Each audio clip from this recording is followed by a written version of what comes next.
ကမ္ဘာချမ်းသာဆုံးပုဂ္ဂိုလ်သုံးနဲ့သူတို့ရဲ့ကြွားချလွန်လာတဲ့နေထိုင်မှုပုံစံများ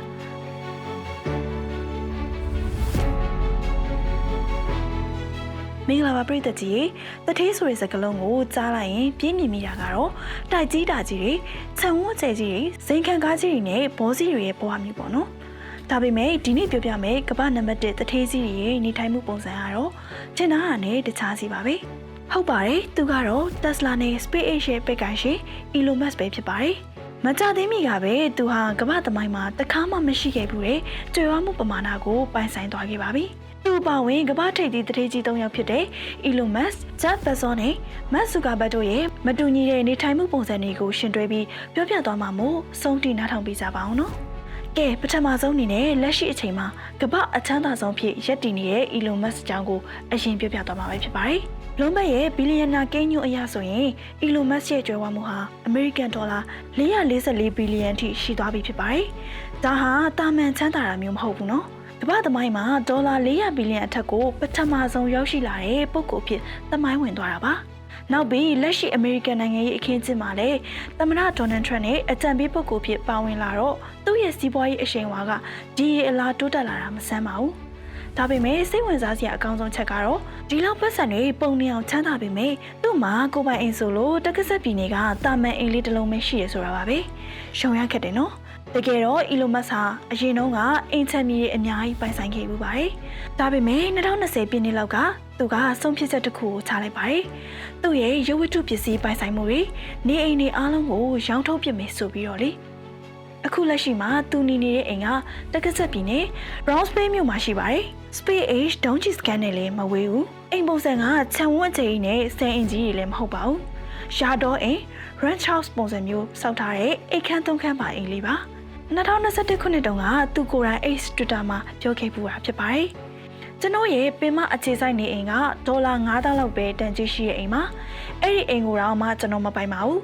SpaceX ကုမ္ပဏီစီကနေပြီးတော့ပြန်ပြီးတော့ငှားနေတာပါတယ်ဗျာစဉ်းစားကြည့်နော်ကမ္ဘာအချမ်းသာဆုံးလူသားတွေကဒေါ်လာ9000နဲ့အိမ်လေးမှာကုမ္ပဏီကိုလာခပေးပြီးငှားနေရဲဆိုတာတော်ရုံလုံနိုင်တဲ့ကိစ္စမျိုးမဟုတ်ပါဘူးသူ့ရဲ့ရည်မှန်းချက်တွေအင်္ဂါကြိုကိုလူပို့မယ်ဆိုတဲ့စိတ်ကူးတွေကလွဲပြီးတော့ကျန်တဲ့စိန်ခံပစ္စည်းတွေကိုသူ့ခေါင်းထဲကိုမထည့်ထားဘူးဆိုတာသိတာလုံးပါတယ် Elon Musk ပြီးတော့ဒုတိယအချမ်းသာဆုံးဖြစ်တဲ့ Amazon တည်ထောင်ခဲ့သူ Jeff Bezos အကြောင်းကိုဆက်ကြမယ်နော်သူကတော့ Elon Musk နဲ့တခြားစီပါပဲလက်ရှိမှာကြွယ်ဝမှုဒေါ်လာ244ဘီလီယံပိုင်ဆိုင်ထားပြီးအင်ချမ်းမြေဆိုတာလည်းပြုံးမကုန်လောက်အောင်ပါပဲအမေရိကန်ပြည်ထောင်စုအနှံ့ပြားမှာစိုင်ကြီးအများကြီးဝယ်ထားတာပါအသက်60ရွယ်ရှိပြီဖြစ်တဲ့ Jeff Bezos ဟာ2022ခုနှစ်တုန်းကသူ့ရဲ့လက်တွဲပေါ် Lawrence Sanchez နဲ့အတူ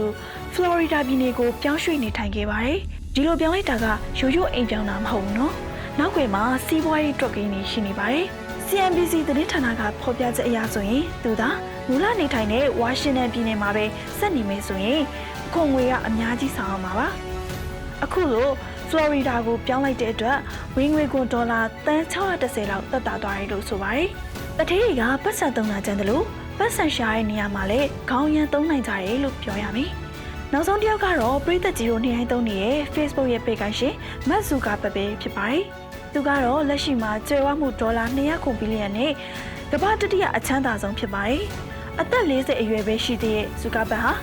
အင်ချမ်းမြေဝယ်စုတဲ့နေရာမှာလည်းလက်မနေပါဘူးသူကပေလိုအက်တိုလိတ်တဟိုးနဲ့ဟာဝိုင်ကျွန်းတွေမှာတန်မိုးကြီးဆိုင်တွေကိုပိုင်ဆိုင်ထားပါတယ်ဥပမာပြောရရင်2017ခုနှစ်တုန်းကကယ်လီဖိုးနီးယားပြည်နယ်ပေါ်လိုအော်တိုမှာရှိတဲ့ Christopher ရပ်ကွက်မှာဒေါ်လာ9သန်းနဲ့အိမ်တစ်လုံးကိုဝယ်ခဲ့ဒါနဲ့မကသေးဘူး2018-2019ကြားမှာလေတဟိုးရေကန်ကြီးဘေးကကမ်းခြေဆိုင်နှလုံးကိုထုတ်ဝယ်လိုက်တဲ့စုစုပေါင်းဒေါ်လာ59သန်းလောက်ကုန်ကျခဲ့ပါတယ်။ဇူကာဘတ်ရဲ့ထူးခြားချက်ကတော့သူကလုံခြုံရေးနဲ့တည်တံ့ဆန္ဒကိုအရန်ကြိုက်တော့အိမ်ဝယ်ရင်ဘေးနားကခြံတွေကိုပါပေါင်းဝယ်လေးရှိရလို့နာမည်ကြီးပါတယ်။ပြည်သက်ကြီးကရေ